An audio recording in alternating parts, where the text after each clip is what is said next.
Perché fare Chekhov oggi? Perché è un grande, perché è un classico e i grandi e i classici funzionano sempre, perché hanno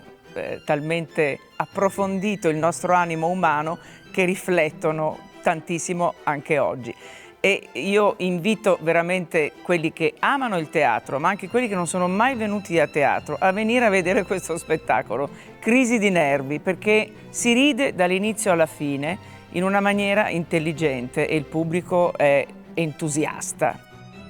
Io sono felicissima di interpretare Popova perché questa è una donna fortissima, che riesce a sfidare l'uomo in maniera assolutamente paritaria e dunque l'emancipazione femminile c'era già nell'Ottocento. Il titolo l'ha trovato il regista Peter Stein, che ha avuto questa idea fantastica di prendere questi 3 atti unici che sono percorsi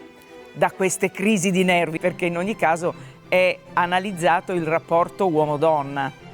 in tutte le sue sfumature e sono pieni di rabbia questi personaggi e noi